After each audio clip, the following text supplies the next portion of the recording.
Hello students, so we are back with the chapter improvement in food resources. So let's start the chapter. Now food resources, this is regarding the agriculture. Okay, जो भी हम directly or indirectly all depends on the plant and basically the human beings, उनके लिए agriculture is the most important thing. Okay, so how we can increase the yield in agriculture? The chapter is related to the agriculture. Okay, now here there is different points. For example, green revolution, it means that in which it contribute to increase the food grain production. There is white revolution in which it has the better and more efficient use as well as availability of the milk, and sustainable agriculture means without disturbing the balance of nature. So agriculture की अगर हम बात करें तो उसमें plants आ जाते हैं, crops आ जाते हैं, इंक्लूडिंग दी फार्मिंग भी आ जाती है, एनिमल हस्बेंड्री भी आ जाती है. So according to those thing there are three words, that green revolution, white revolution and sustainable agriculture. So you should know the meaning of this. Next, now there are the different types of crops. Okay, वहाँ पे cereals हैं, pulses हैं, grains हैं. Okay, so let's see, there are the different types of crops. Cereals examples rice, wheat, maize. Pulses है, उसमें example जो भी हमारी दाल है. Okay, they are the source of protein. So examples are lentils, okay, beans, etc. Oil seeds, ये वो हैं जिससे हमें oil मिलता है. Sesame seeds, sunflower seeds, mustard seeds. Okay, then vegetables and fruits, they provide the vitamins and minerals. Spices, they are better for the immune system also. Black pepper, cardamom, fennel. Black pepper means काली मिर्च, cardamom मतलब इलायची, सौंफ, दालचीनी, लौंग, etc. Fodder crops, now fodder crops, these are the crops which are provided to the livestock. जो animals को हम provide करते हैं उसे हम fodder stocks बोलते हैं, because here we are going to study about the animal husbandry as well. Okay, so in the animal husbandry जो हम cattle farming करते हैं, उनको cattle को जो भी हम nutrient provide करते हैं, that is into the fodder crops, that is food for livestock. Example, oats, sudan grass, sorghum, etc. And there are different types of crops require different climatic condition, temperature and duration. Okay, now if we are talking about the crop, so exactly what is the meaning of crop? So it is the when same kind of plant is grown in large area, it is termed as a crop. Okay, जैसे अगर हम बात करते हैं खेतों की, तो अगर हम बोल रहे हैं गेहूं का खेत है, okay, it is the field of wheat, तो उस पूरे कंप्लीट एरिया में क्या उगाया जाएगा? Only wheat. Okay, so crop it is a particular type of a plant which is grown in a large area, that is known as crops. Now crop जो है that is basis on the different season, because different crops needs different necessities. They have they grown under different climatic conditions. So let's see the different types of crops. Okay, so there are kharif crops and there are rabi crops. Okay, crops, I had already told you that it is the same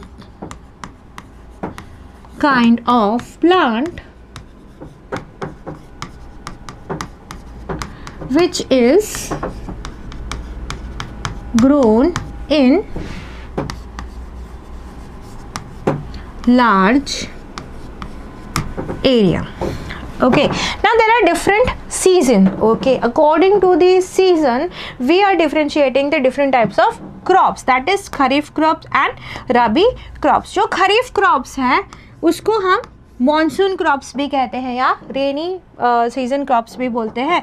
rainy because June to October means June में हम उनको सो करेंगे और अक्टूबर में हम उनको harvest करेंगे. Okay, सो जो पूरा मॉनसून सीजन है उनको मिलता है ग्रोइंग के लिए. Now such crops which are grown in the monsoon season they need more water. For example rice या paddy. If you have seen the field of rice, they are completely filled of water because they need more water. जो crops होते हैं जो खरीफ season में उगाए जाते हैं, they need more water. That's why they are grown in the monsoon region. The different examples are maize, bajra, arhar, moong, groundnut, soybean etc. Now there is a rabi crop. Now rabi crop है वो क्या होगा, जो नवंबर में उनको सो किया जाएगा and April में उनको हार्वेस्ट किया जाएगा. ओके, यानी गर्मियों में उनको हार्वेस्ट कर रहे हैं और ठंडी में हम उनको सोइंग कर रहे हैं. So they are known as winter season crops. Okay, यानी कि जो क्रॉप्स हम रेनी सीजन में सो कर रहे हैं, ओके, जून में अगर हम उन्हें सो करें, रेनी सीजन में ग्रो कर रहे हैं उनको, तो they are known as kharif crops and also they are termed as monsoon crops. Now some of the crops जो कि हम विंटर में सो कर रहे हैं, ओके, जैसे विंटर आ रही है, नवंबर आ रहा है, उस पर्टिकुलर सीजन में हम उनको सो कर रहे हैं, तो that particular crops are termed as rabi crops and winter season crops. Example is wheat, barley, peas and mustard. Okay, such crops are known as rabi crops. Next, now farming practices. अगर हम जो भी प्रैक्टिसेस कर रहे हैं हमारे agricultures को improve करने के लिए, ओके, सारी रिसोर्सेज जो लगा रहे हैं ना, that particular term is known as farming practices. क्या क्या करेंगे, choice of seeds, how to give nutrients, okay, and to manage those thing, how to harvest the crops, okay, and how to protect them from the loss. ये सारी चीज़ें we are going to study in this particular chapter. So let's see what are the farming practices. Choice of seeds for the planting. Seeds कैसे होने चाहिए, okay, seeds healthy होनी चाहिए, okay. Then nurturing of the crops. Nurturing में how we are going to taking the care of crops and the protection from the growing and harvested crops from loss. Like अगर they are growing in the field, then we have to protect them from the pest. Okay, protect from the pest or insect. Okay, so we have to protect. अगर harvest कर रहे हैं, harvest करने के बाद we put the harvested crop in the storage area, तो जो storage area है वहाँ पे भी we have to take care of lot of things. Otherwise what will happen, जो हमारा हार्वेस्टेड क्रॉप है that is going to be spoiled. Okay, so these are the some points which we have to take care during the farming practices. Now there is the exactly what are the points: crop variety improvements, crop production improvement and crop protection management. जब हम बात करते हैं improving the crop yield, okay, यानी crop yield मतलब crop की quality कैसी है, ओके, क्रॉप की क्वांटिटी कितनी अच्छी है, okay, how better is the crop, okay, so that is coming into the crop yield.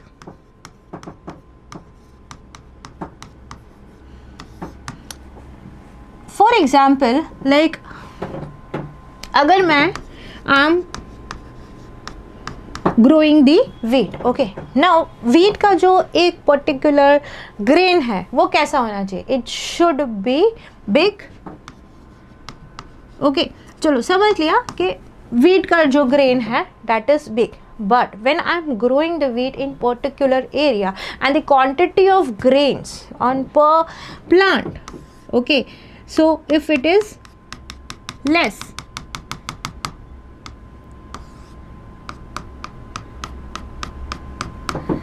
here the quantity is less and here the quantity is more.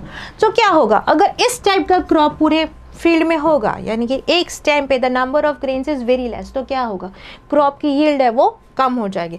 On other hand अगर quantity increase हो भी गई, okay, but the grain, okay, the size of the grain is very very small, then also it is going to be loss. So we have to take care each and every point for the crop yield, कि उसकी quality भी अच्छी होनी चाहिए, quantity भी अच्छी होनी चाहिए, okay, and we should not have any loss. So उसके लिए what we are going to take care about first, that is crop variety improvement. ये मुझे क्वालिटी भी चाहिए, मुझे क्वांटिटी भी चाहिए, so I am going to improve the variety for the crop.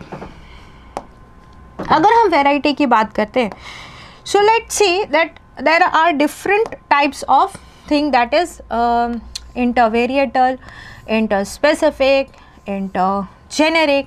Okay, so ये क्या है? This is the hybridisation. Crop variety कैसे करते हैं?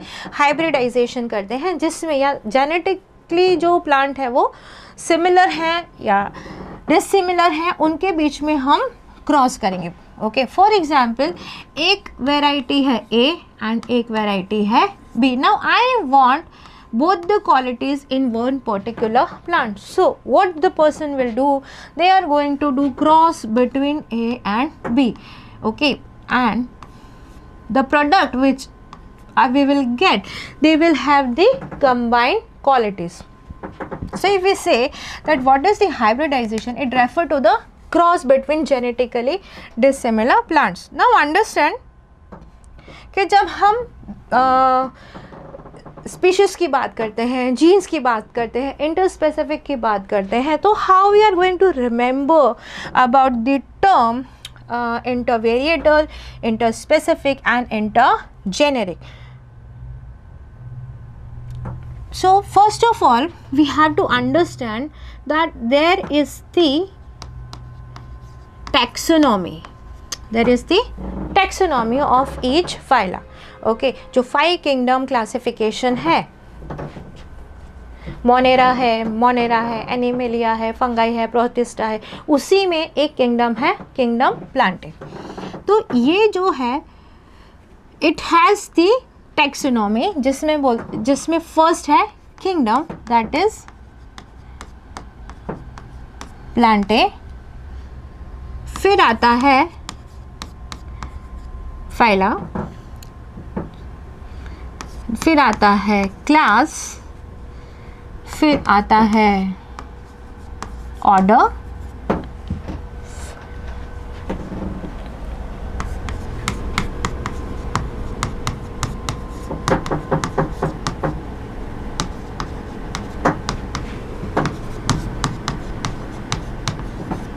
Okay. So this is the taxonomy you have to remember. अगर आपको ये टैक्सोनॉमी याद नहीं रहती है, kingdom, phyla, class, order, family, genus and species, so there is the mnemonic, that is keep pots clean और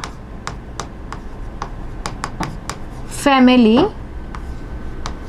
get sick.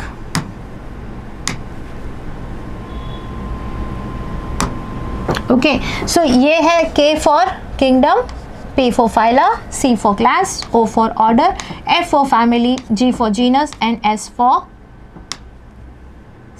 species. Okay, so this is the mnemonic how you are going to remember the taxonomy. Now let's understand what is interspecific and intergeneric.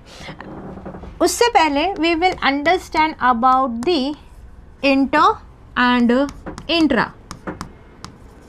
Okay, whenever we talk about the inter, you had heard about the inter school competitions, right? यानी कि 2 different school के बीच में competition हो रहा है. Okay, जब भी inter की बात करते हैं, so that means different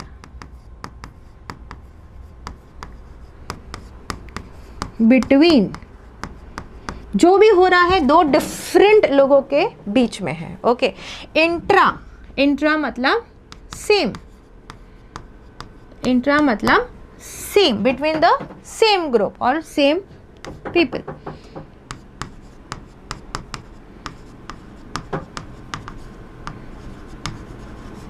okay, now जो स्पीशीज है, अगर कोई भी स्पीशीज है, सो लेट्स अंडरस्टैंड कि इसकी ही कोई वैरायटी होगी.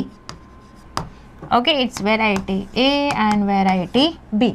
सो यहाँ पे अगर हम सबसे पहले देखें, so it is intervarietal. What it is? इंटरवेरिएटल.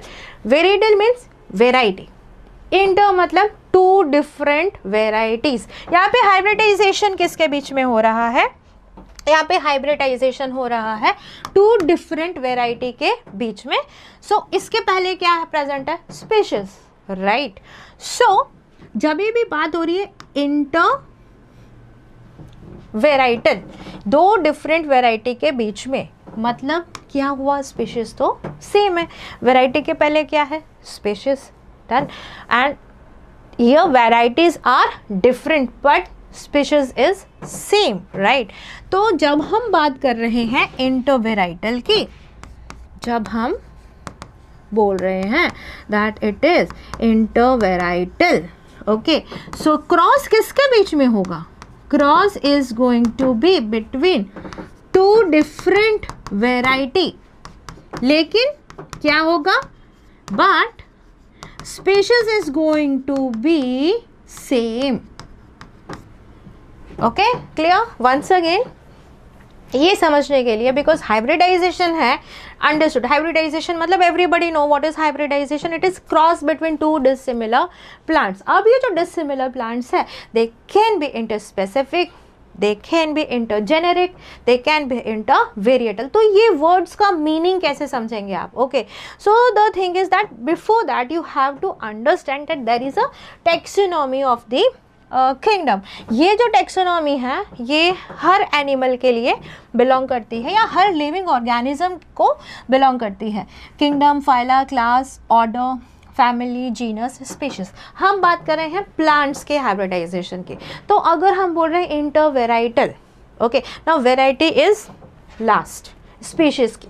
तो इंटरवेराइटल दो डिफरेंट वेराइटी के बीच में क्रॉस हो रहा है. Done.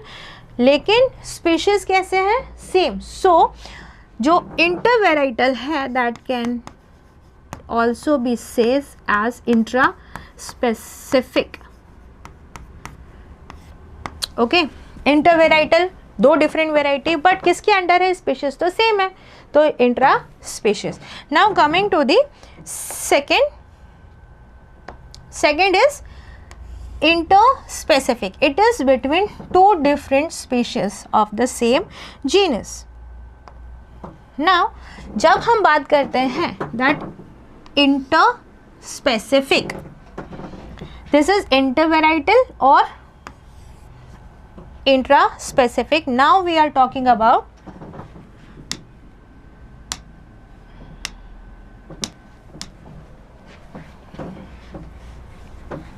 talking about it is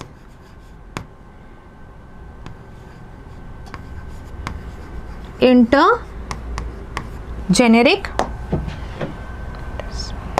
Okay,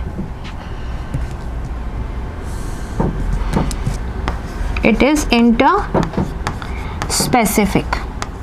अब यहाँ पे क्या वर्ड आया है? इंटर. वंस अगेन, इंटर मतलब दो different, two different. Specific means species, यानी कि दो डिफरेंट स्पीशीज के बीच में क्रॉस होगा. Okay, so it means interspecific मतलब cross between two different species. Correct. इसका दूसरा नाम क्या हो सकता है? Because species is different but genus is same. Okay, species is different but genus is going to be same. तो इसको हम इंट्राजेनेरिक भी बोल सकते हैं. ओके, सो इसको हम बोल सकते हैं इंट्राजेनेरिक. सो अगर हम बोले इंट्रा स्पेसिफिक बोले या इंटरवेरिएटल बोले, so they both are same. Interspecific बोले या इंट्राजेनेरिक बोले, that is same. Okay, interspecific means between two different species. Just remember this. अगर इंटर वर्ड है मतलब दो डिफरेंट ग्रुप्स की बात हो रही है. अब स्पेसिफिक मतलब कौन सा ग्रुप है? Species. Intervarietal, inter once again two different, varietal मतलब वेराइटी की बात हो रही है. सो दो डिफरेंट वेराइटी के बीच में अगर क्रॉप हो रहा है, सो दैट इज इंटरवेरिएटल.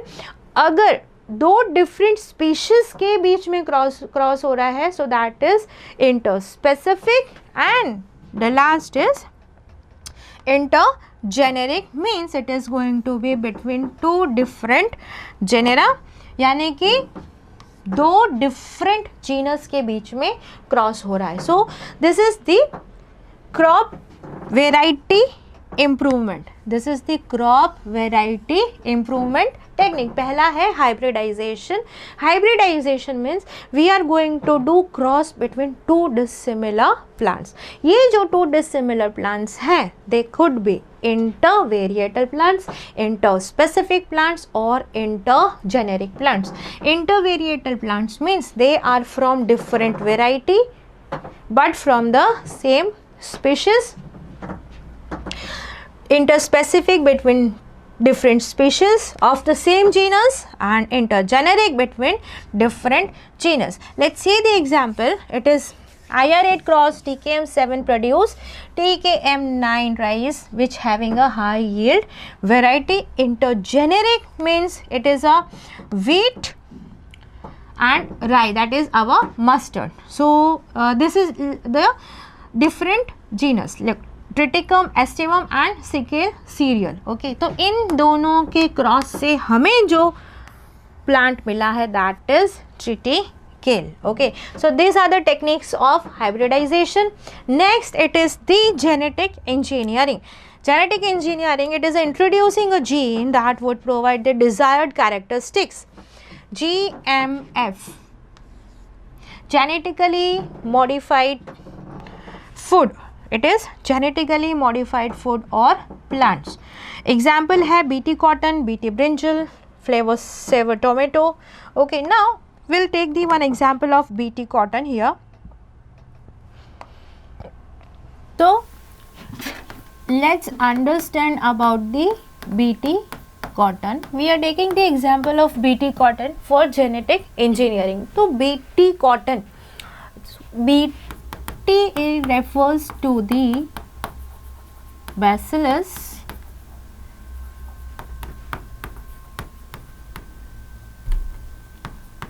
thuringiensis. ये एक तरह का बैक्टीरिया है which have the gene. It has a gene this which is known as the cry gene. Now what is the advantage of this gene? That it develops the pore in cell membrane. So because of this quality ये gene को engineer किया in plants. Which plants? तो plant है cotton. तो क्या होगा, ये gene, इसके जीन को कॉटन प्लांट के अंदर इंजीनियर किया. सो whenever any of the insect will come, इस इंसेक्ट का जो मिड गट है that is going to be affected. उसके जो मिड गट में है, उसके मिड गट में पोर्स हो जाएंगे. So what will happen? The insect will not able to eat anything and ultimately insect will die due to the starvation. Okay, so once again this is a bacteria which name is Bacillus thuringiensis. इसका एक gene है that is cry gene which is engineered into the plant. कौन सा plant? Cotton plant. जब इस engineered gene को हम cotton plant में डालते हैं, उसके बाद कोई भी इंसेक्ट आता है और उसको उसके ऊपर फीड करने की ट्राई करता है, what will happen? This gene will get activated and it will produce endotoxin. It will produce endotoxin. अब ये एक्टिवेट कैसे होता है? अल्कलाइन मीडियम से. एंड दिस अल्कलाइन मीडियम उसे कहाँ मिलेगा? उसे मिलेगा gut of the insect में. So as soon as this gene will get activated in the alkaline medium, what will happen? The mid gut of the insect will get affected and insect will die due to the starvation. So जो हमारा cotton plant है that is going to be safe. इसी तरीके से दूसरे example है BT brinjal. Same technique, it is pest resistance, you can say. यहाँ पे कौन सी टेक्निक यूज की है? रेजिस्टेंस, पेस्ट रेजिस्टेंस की. सेकेंड जो हमारा एग्जाम्पल था that was the Flavr Savr tomato. This is also the engineered product.